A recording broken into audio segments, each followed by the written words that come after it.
Highway 402 corridor study update.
Yes, it's on now. So Jennifer Hewitt-Apperson with Development Services. Here we're about at the halfway point in the Highway 402 corridor planning process, and I wanted to come to this body and give you an update on the work that's been done to date and where we're headed and our time frame for moving forward and kind of just what the path is. So with that, I'm going to talk a little bit just about our study area, our scope, conditions, the public involvement to date, as well as the very preliminary concept plan that was developed as a result of the public involvement that's been held to date. So the study area is a pretty large area. It is roughly 5 miles going from Taft Avenue all the way to I-25. And this is a corridor. It was laid out and created at Loveland. And we're roughly going about half a mile either way in either direction, north and south, just taking a really holistic look at the corridor. It is a large area, so really for planning purposes, we've kind of broken it down into 3 sort of sub-areas that we're looking at. So in terms of what's been done to date, one of the most important things is the website, highway402.com. That is a website that you can subscribe to. It's a repository for the work products to date. Currently, the existing conditions analysis is up there, as well as very recently posted the charrette report that really gets into the nitty-gritty of what the process was, what the feedback was from the public, and how it's been incorporated and how we're using it moving forward. So that particular the public engagement has taken 2 forms. There was a public survey that was administered through Open City Hall, and that had roughly 300 responses, which is a very good response rate for a project like this. We do have various stakeholder committees, and then we held a 3-day charrette that had an open house held in mid-November. And frankly, I've been doing planning for actually about 20 years now, and we had over 100 people in attendance, and I think I can say that was the best attendance at any sort of public meeting that I've ever had where people weren't really angry about things. So it was strictly a proactive, let's all get your ideas and talk. So it was a really great process.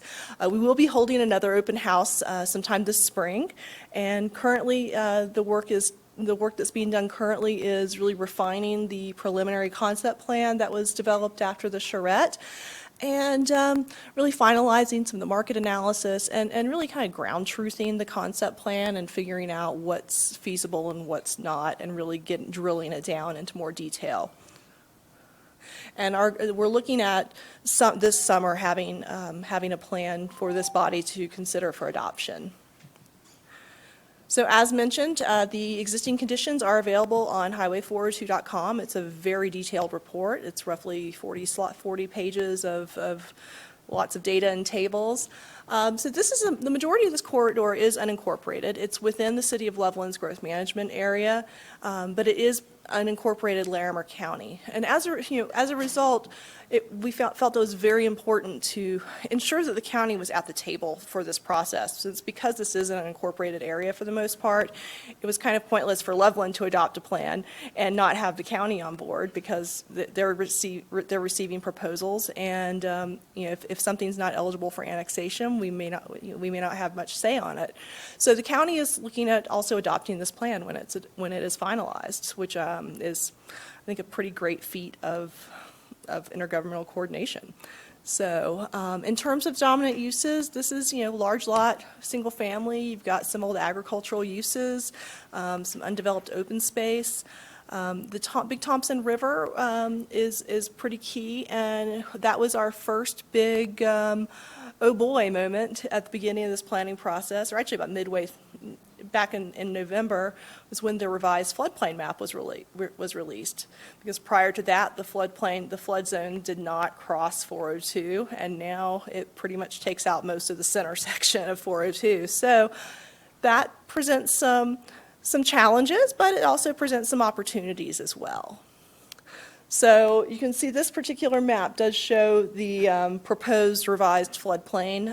It's still in draft form. It won't be finalized for, I believe, another 2 years or so. The blue area shows the 100-year floodplain, as well as the 500-year, and pretty much everything from 287 up to County Road, was it County Road 9, I believe, is now floodplains. So that gives us a lot to think about. So as I mentioned, yes. Question on that. If you could back up one slide, thank you. That's in the floodplain, but obviously if we develop along 402, we want to consider the option of raising that. Absolutely. Do we know how far we have to go to get out of the floodplain? Is that being looked at in this study? That is going to be a broader question for our Public Works department. So our consultants will be taking a look at what's possible in the floodplain, but in terms of the specific engineering and such that needs to be done to come up with solutions and determine financial costs, that is not within the scope of this project. Simply, it was something that we knew was a potential issue, but it wasn't within the scope of this project. So we're dealing with it, we're contemplating it. But in terms of specific improvements to get this area out of the floodplain, that would be a project for another day. And I understand the details and stuff, but I'm just asking the simple question. The floodplain is based on certain elevations of the river coming through. We know existing contours down that corridor. A 10-foot difference is different than a 1-foot difference, and sometimes 1 or 2 foot can get you out of a floodplain. So I was just curious. And maybe doesn't have to answer now, but I don't know, Mark or somebody, someday in the future, maybe we could just get that answered. Are we looking at 1 or 10 feet, or anyway? Do you know that now, Mark? Since we're on the topic. Because that dictates a big dollar difference. Oh yeah. Good evening, Council. Mark Jackson, Public Works Director. We don't know that now. We are starting to discuss it as staff in terms of what type of infrastructure improvements would alleviate or at least alter the course of that floodplain. As was mentioned earlier, the study isn't finalized yet, and so we have to let the Corps take its course, so to speak. But we are looking at different alternatives that would affect at least a sizable portion of that. Okay, thanks. Before you leave, Mark, one of the options, or actually there were several, the fact that it's in the 402s in the floodplain was pretty obvious. They had options as to meandering road and so forth, so bring the road up. I assume that's going to be looked at, those kinds of options as well? Not just raising the road, but maybe moving it up the hill? We'll look at a variety of options. In addition to that, there's some solutions that could be done to the crossroads, either St. Louis or Boise, that would also have a tremendous impact as well. So we look at all the alternatives. So like widening the bridges, or what? Well, I don't. Again, out of my depth. Sorry. Okay. All right. Thanks.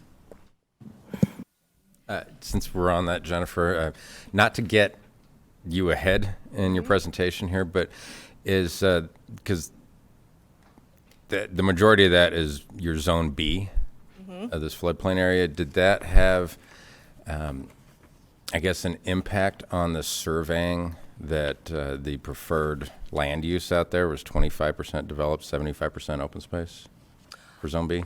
Yeah, I don't know that that had any real Influence? on it. It was almost serendipity that the preferred alternative for this central section of the corridor was for less development when it turned out that there's a floodplain now that we have to contend with. So it's a diverse corridor. There are some existing businesses along there. So, but then there's some little islands of that are not maybe that are in the 500 year and not the 100 year. So there may be some options. So in terms of how it influenced, it's a tough call. I think a lot of folks, a lot of the central areas, very low intensity in some parts, but higher intensity in others. But there's still the perception that there's quite a bit of open space out there, and people would like to see that Okay. taken care of. So as I mentioned, online survey was conducted. We did visioning. We did a charrette. We did a public open house. And let's talk a little bit about the findings. So in broad terms, the survey found that the people who responded want a corridor that's connected and accessible. It is environmentally sensitive, looks good, has some is flexible in terms of regulations and what you can do on it, and also from a fiscal standpoint makes sense as well. So in terms of issues and opportunities, the answers are traffic, traffic, and traffic. So this word cloud really identifies the highest, the most frequent responses to these particular questions. And, people want bike lanes. They want traffic to be calm. They're concerned about safety. They're concerned about, how can this corridor relieve congestion on Highway 34. So that's definitely something to look at. As I mentioned, the survey really in terms of some of the questions that were asked and preferred uses for the corridor, split the corridor up into 3 digestible zones, essentially. Zone A is the westernmost corridor between Taft and 287. B is everything between 287 and roughly Paradise Acres area, and then Zone C is everything fronting the interstate. Excuse me, another quick question. Just out of curiosity, why is Area C in the 402 plan? That's along I-25. It is along I-25. This particular boundary was identified during the Create Loveland process back in 2015 and it was really pulled from there. That was something that was identified. It was an area that this council, perhaps with different members on it, determined was a corridor that needed to be taken a closer look at. And just given the potential of that frontage to really impact the corridor, especially with the interchange reconstruction, it makes sense to include this. So the southern boundary that's clear to Highway 60, isn't it? Correct. Campion Road? Correct.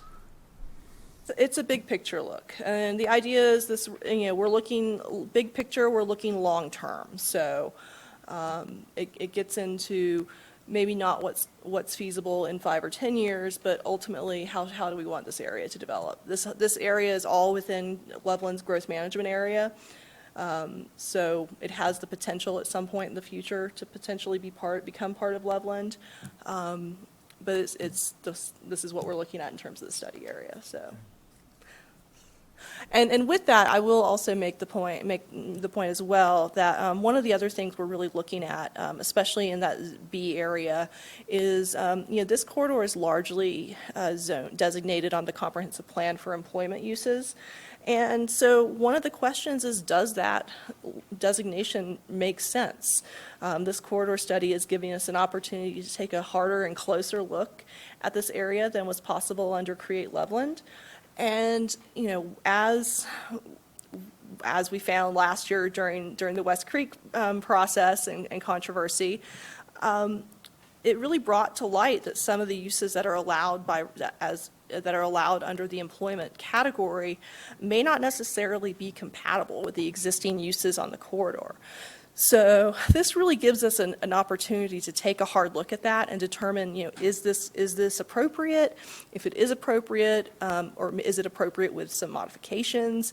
So it really just gives us an ability to take that closer look and provide another tool to assist with decision-making as we receive development proposals. So survey findings. It was interesting that the kind of the bookends of the study area, so the western section and the frontage on the interstate were fairly similar in their findings, that people wanted to see a little bit more development in these areas. Parks and recreation and open space, those were desired uses across the entire corridor. That's something that people were really interested in seeing. So in the Zone A, people were more likely to say they wanted to see 50% or more of that section developed. Zone B, less so. So that was something interesting. This survey was completed before the revised floodplain map was released. And in Zone B, people, again, parks and recreation, as well as agriculture, were identified as preferred uses. And then folks wanted to see more of this area left open space and less of it developed. So that was a fairly interesting outcome. Given the current land use, is that even possible? You look at the current land use with the housing that's there and the agricultural, can they even get to that 75%? So the assumption is that agricultural uses are frequently viewed as open space. They may not be accessible open space, but frequently members of the public see agricultural uses as open space. So that's something to take into consideration. So again, this Doesn't is have parking lots in it. Yeah, I guess, right. yeah. Yeah, if it's a lot of times, if people see green, they see open space. It may not be something they can use and access, but it gives the impression that it's open space. So. And Jennifer, that actually makes sense to me. That stood out right away to me, that Zone B tended towards more open space, because if you already have commercial stuff on one end, Right. on the western end there, and then on the eastern end, there's going to be commercial because I-25 is right there. Leaving that middle section more open means less stoplights, True. which means you travel through it faster. Absolutely. And yeah, we don't have what we're dealing with 34 right now, but at the same time, I don't want it to end up Mulberry, Right. And that's why we're doing this plan. where it's just dilapidated almost. The whole thing looks distressed. I like the idea of maybe not so developed in terms of the retail, the types of uses that generate a lot of traffic, a lot of in and out, because that will require more stoplights. But when you, going back to you talking about the Create Leveland Plan had employment centers as a majority of that, identified as a majority for that, modifying that, because there are uses under employment or employment zoning that won't generate a lot of traffic, Right. but will be productive. I'm thinking more of the primary job outlets, and not so much, industrial, and not so much the in and out fast food and retail and everything like that. If those are on the end, the demand is satisfied, but the traffic just gets to go through that, about 4 mile stretch right there, Roughly. a lot quicker than if we had 8 stoplights. Yeah, so it's definitely, this type of use mix and what's permissible currently and what's permissible, potentially permissible under the employment use is definitely something we're looking at. And also, like you said, how these uses and how the mix of uses corresponds to what people want to see in that area. So. And we're going to get property owners that don't annex. Absolutely. Well, that their current use isn't going to be compatible with something somebody else might want to put next to it, Absolutely. which we dealt with, as you mentioned, last year. Yep, absolutely. I mean, the whole point of doing a corridor plan like this is it gives us a tool to get the corridor we want as opposed to the corridor that we get. Because sometimes what you get isn't necessarily what you want. So that's really what we're looking at. And that's part of why we're going through such an exhaustive process of, surveying and public outreach and, going and developing concepts and taking them out, and so people can shoot darts at it and comment and such. So that's really kind of where we are on that. So let me jump ahead. So kind of related to all of this, we do have a market study is a key component of this planning process. It is still being finalized, but some of the preliminary findings that could guide, the preliminary findings are fairly generic, but they could really guide development of this corridor and also guide, the patterns that are desired. For example, the notion of planning for a multimodal corridor to help deal with some of the traffic, but also make it where you could ride your bike on 402 and not risk death. Because there currently aren't any bike lanes on there, and that, I would be a little terrifying as a cyclist to deal with that. But the other tools, they found, incorporating wide setbacks to preserve these view sheds. I mean, there are some great views on this corridor, especially looking west. Reflecting that agricultural past, having those wider setbacks, but also really concentrating your higher density and intensity uses at the interstate as well as over by 287 and Taft. And then, really kind of maintaining some of the existing residential areas, maintaining status quo. I mean, you've got some existing communities that have been there for quite some time. You've got Paradise Acres who have been very involved in this planning process. So, it's like how do we the big challenge is how do we maintain the quality of life for the people who live out there while also ensuring that this is a productive corridor that meets the needs of the community as well as meets the needs of the property owners. So that's, the big, $100,000 question right there. So getting to the concept plan, all of the posts, if you were at any of the open houses or charrettes, you saw an awful lot of Post-it notes. And so really how do we take those Post-it notes and turn them into a potential vision for this corridor? Key takeaways were that folks in the area did not want to see any north-south, while a lot of people, many people and most people, I would say, recognize the need for additional north-south connections between 402 and 34. They were also pretty adamant that they not go through existing neighborhoods. So there was a strong preference for protected bike lanes and multimodal paths, as well as keeping those industrial uses, any industrial uses definitely separate from the residential uses. And again, there was an idea that the idea of backage roads. So we're all familiar with frontage roads, but the idea of backage roads was presented as a way to get some traffic off of 402 in the future, and that was a pretty well received idea.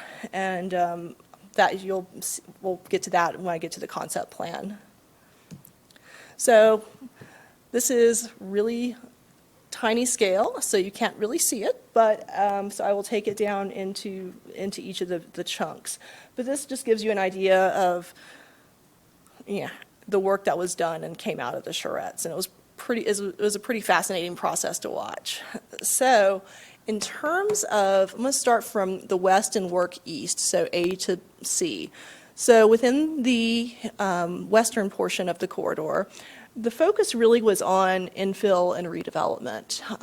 There was a really strong sense that some sort of mixed-use redevelopment at Remsit was needed. There's the idea that given that there's a railroad that runs kind of in the general area, that maybe this might be a good place for some transit-oriented type development if commuter rail ever became a reality and happened to use that track. But otherwise, this particular section was really focused on, reinforcing those existing uses. It's pretty much built out in this area, so it's really about redevelopment and infill, and scaling up and making everything, look a little better, function a little better.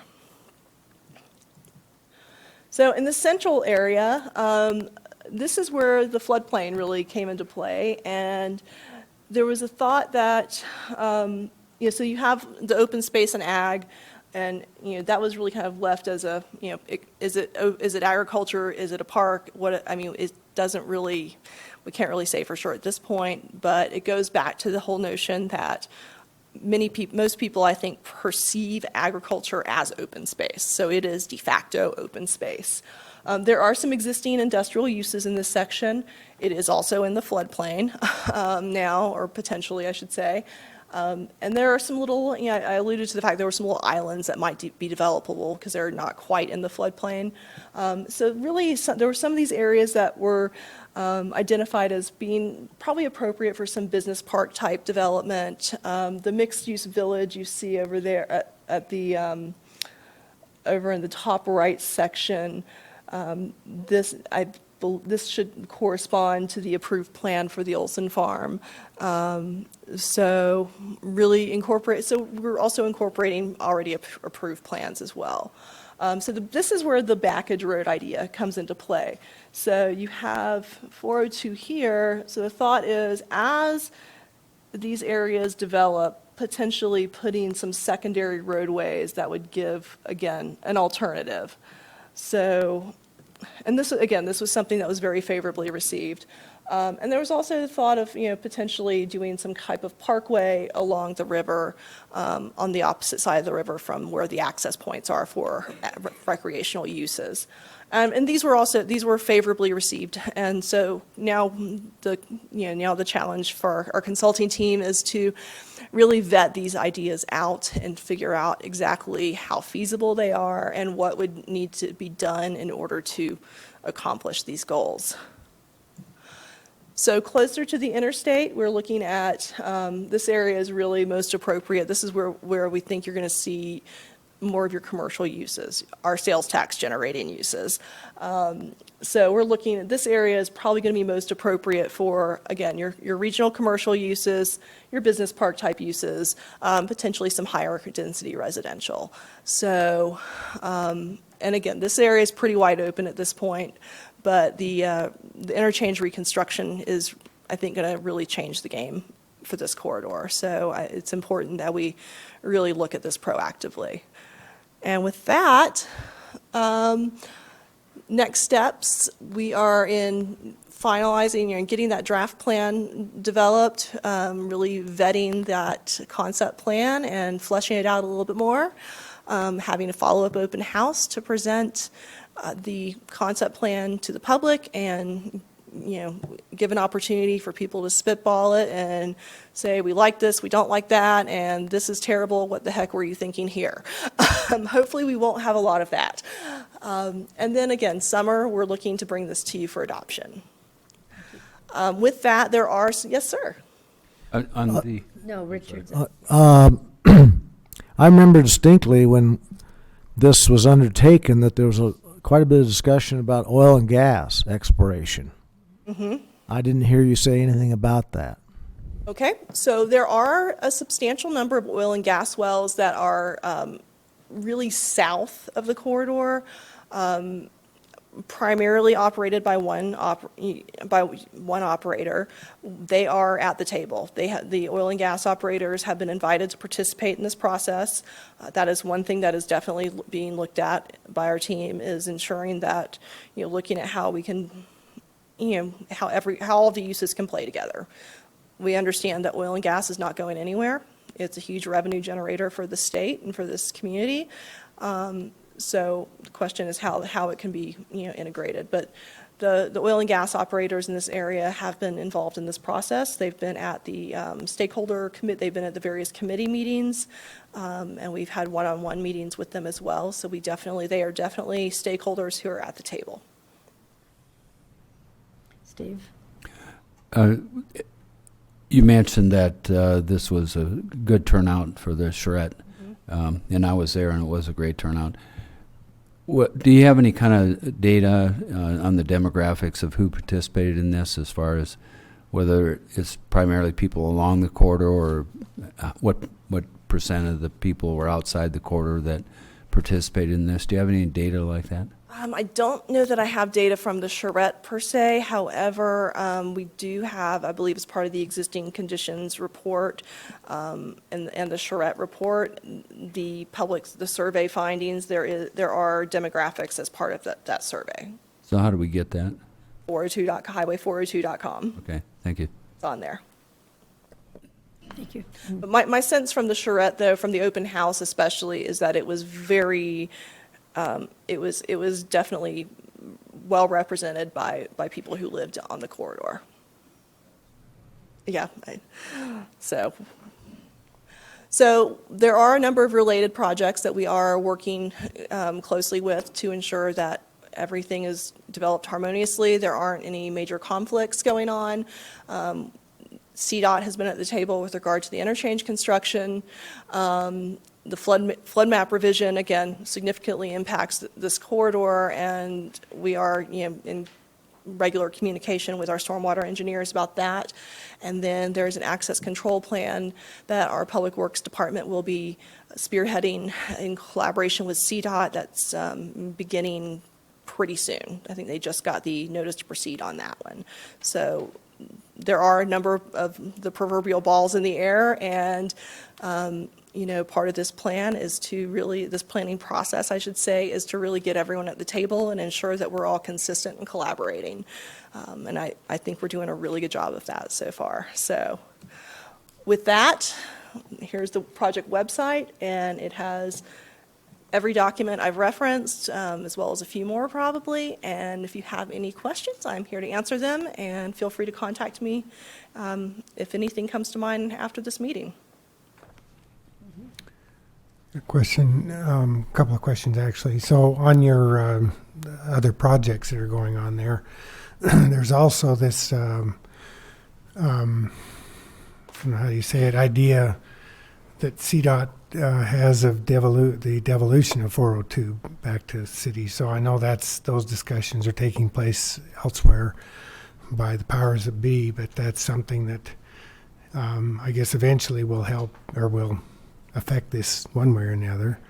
And for those of you who don't know, this Highway 402 is the second shortest state highway in the state, according to CDOT. So they don't want it, and we want it, but they need to pay us for it. So those discussions are going on, I know, with whoever is doing that. So that's another factor, I guess, that's involved in this. The other thing I think, as I understand it, the concept of the cross-section profile of 402 is at this point just a 2 lanes each way, 4 lane, probably plus a center, but not a median type of a thing. So the right-of-way that is being looked at there, I think, is just for that roadway cross-section. Am I correct? Or are they looking at the broader median type style like Harmony? They are looking, we are looking at a full range of options. There were a series of options presented for feedback. My understanding is a pretty good size right-of-way, but in terms of what you do within that right-of-way, that is a good question, but we're definitely looking at that. Okay, well, for a long time after I'm gone, I'm sure someone will be looking at that, so it may be pay to put that as a priority to look at wider right-of-way access. The final form of the roadway is definitely something that we're looking at. Okay, thanks. So, I got a question on this, and Dave, you might be able to answer this actually. 402 stops at 287, correct? Okay, so in terms of, I guess, CDOT money coming in that might help, none of that's going to help west of 287 out to Taft, correct? And that section is, medianed and. Yeah, it really doesn't. It just needs to be beautified. Yeah. Okay. Thanks. So, Jennifer, are you going to continue through, or? I believe I've covered, Existing conditions or anything? We're not doing? I have covered everything I'm going to cover. Okay, all right, thank you. In terms of the existing conditions, I will leave that to the individual counselors to Okay. review that report, and if you have any questions, feel free to contact me. Okay, Who's the consulting team? Olson Associates is our consultant. okay. Well, thank you, Jennifer. Thank you so Appreciate it. much. Yep. All right, next up is item 1.3, draft fund balance and reserve policy, and